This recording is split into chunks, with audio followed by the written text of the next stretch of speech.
네, 생활 속의 법률 상식과 법률 용어를 미리미리 공부해 보도록 하겠습니다. 친절한 변호사 시간이고요. 오늘 이 두 분과 함께합니다. 리 인터내셔널 특허법률사무소 이소연 변호사와 머니투데이 더 L의 유동주 기자 나와 있습니다. 어서 오세요. 네. 자, 먼저 유동주 기자, 오늘 저희가 한샘 성추문 논란에 대해서 이야기해 볼 거죠? 예. 네. 네, 오늘은 그 한샘 사내 성폭력 사건을 중심으로 네. 사내 성범죄 사건이 발생했을 때 가해자, 피해자 그리고 회사 그리고 각자 3자가 그렇죠. 입장이 생기는데요. 네. 그 각자의 어떤 법률적 대처 방안에 대해서 매뉴얼 형식으로 먼저 공부하는 시간을 마련했습니다. 네, 알겠습니다.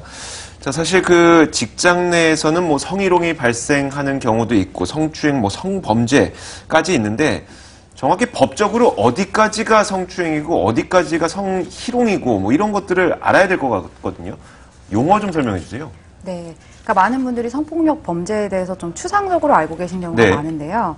일단 성희롱은 지위를 이용하거나 업무하고 관련을 해서 네. 성적 언동 등으로 이제 성적인 굴욕감이나 혐오감을 줬을 때 성립합니다. 그러니까 뭐 말로 하건 메시지를 보내건 네. 뭐 행동을 하건 여러 가지 넓은 개념이고요. 그러니까 강제추행에 이르지 않은 경우를 성희롱이라고 표현할 수 있을 것 같고 성추행은 이제 형법상 강제추행을 의미하는데 폭행이나 협박으로 사람을 추행하는 범죄를 의미합니다. 근데 이제 공중장소에서의 추행 같은 경우에는 네네. 성폭력 처벌법상 뭐 폭행하고 협박 없이도 성립하는 규정이 있고요. 네. 그리고 성희롱과 성추행에서 희롱이냐 추행이나 이런 판단 기준 중에 하나는 이제 피해자가 성적 수치심을 느꼈는지 여부가 될 수 있고요. 네. 그리고 이제 일명 성폭행이라고 많이 말씀하시는 강간이나 중강간 범죄의 경우에는 폭행이나 협박으로 사람을 간음한 경우, 그리고 중간간죄의 경우에는 이제 술에 취해 있는 상태라거나 심신 상실의 상태, 항거할 수 없는 사람을 간음했을 때 성립하는 범죄입니다. 네. 예, 제가 간단히 보충을 네네. 하자면 방금 앞에서 이 변호사 잘 설명을 했지만 그 성희롱이란 개념을 좀 다르게 좀 봐야 되는데요. 네네. 특히 성적 농담으로 하는 성희롱은 형사적으로 처벌 대상은 아닙니다. 그래서 그건 구분해서 봐야 되고 나머지 이제 성폭력, 성폭행 이런 단어들도 헷갈리는 경우가 있는데요. 제가 하나 좀 말씀드리고 싶은 거는 성폭행이라는 단어를 저희가 법적 개념이 아닌데도 이제 일반적으로 많이 쓰고 있죠. 언론에서도 그래요? 네, 성폭행이라는 단어를 쓰고 있는데 사실은 원래는 강간 혹은 아까 말씀하신 중간간의 개념을 좀 순화시켜서 말하는 게 성폭행입니다. 당연히 법조문이나 법전에는 나오는 단어는 아니고요. 네.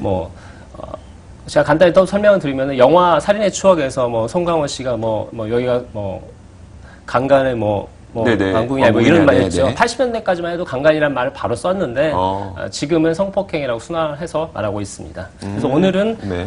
그런 회사 내 성범죄에 대해서만 설명을 드리겠습니다. 네, 알겠습니다. 일단 그 많은 분들이 관심이 많았으니까 한샘 사건에 대해서는 좀 어떤 일이 벌어졌는지는 다 알 테니까요. 그 한샘 사건에서 적용될 만한 범죄라든지 아니면 법적 조항은 뭐가 있어요?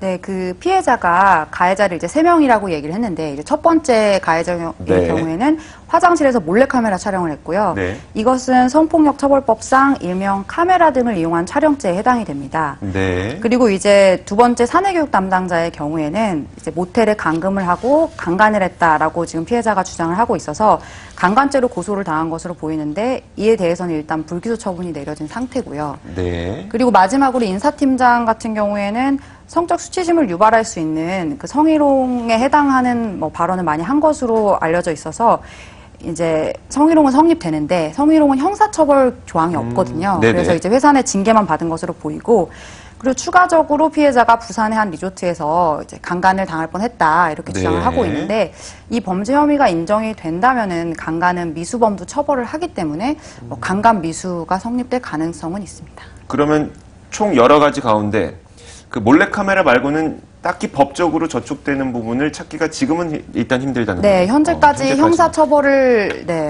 형사처벌이 확정된 경우는 이제 촬영죄밖에 없고요. 알겠습니다. 그러면은 이렇게 직장 내에서 성범죄가 발생하게 됐을 때 피해자는 피해가 많은데 지금 봤던 것처럼 어떤 처벌이나 불이익이 좀 어떻게 되는 겁니까?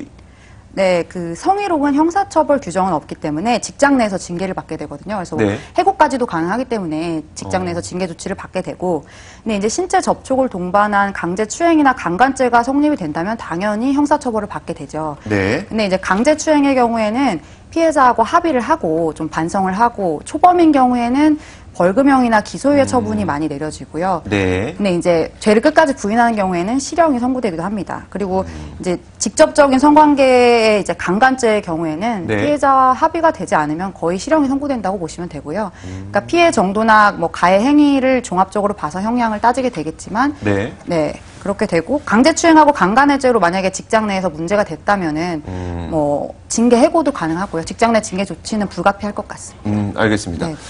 직장 내 성범죄가 참 많이 일어나고 있어서 안타깝긴 한데 왜 이렇게 끊이지 않는 것일까요? 뭐가 문제일까요? 예, 제 생각에는 한샘 사건도 마찬가지로 회식 문화가 문제라고 생각을 하는데요. 네. 사건을 보면 세 가지 그 사건 모두 회식 중에 발생했고, 회식 후 혹은 또 출장에서의 회식, 이게 회식이 다 관여가 돼 있는데요. 네네. 아무래도 술이 들어가다 보면은 성범죄로 비화할 수 있는 가능성이 높아진다는 건 다들 아시다시피 짐작할 수 있는 바입니다. 그래서 사규 등에 일단은 그 회식 관련 그리고 그런 술자리 관련해서 좀 구체적으로 제한 사항이 저는 필요하다고 생각을 하고요. 네. 일부 대기업에서는 이미 자체 규정으로 그 회식 문화에 대해서도 좀 규제를 하고 있는데 다른 그래요? 기업들도 참고를 해가지고 같은 이성끼리는 술자리를 좀 2차 제한한다든가 네네. 집에 갈 때는 또 따로따로 교통편을 이용한다든가 하는 그런 구체적인 내용들도 필요하다고 생각을 합니다. 네, 알겠습니다.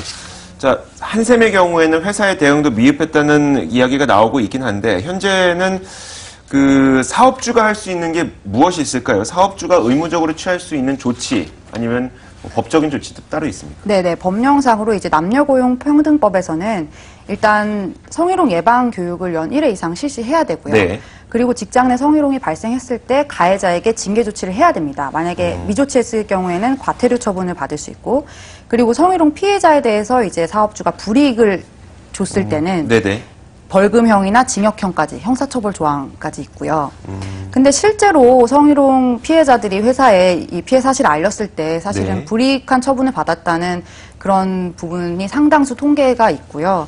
그래서 현재는 직장 내 성범죄 발생했을 때 처리 절차나 조치 기준이 따로 명확하게 의무적으로 정해진 바가 없고, 피해자의 네네. 구제 절차도 결국은 좀 각 회사에 맡겨져 있는 부분이 있습니다. 좀 부족하다는 얘기네요. 네네.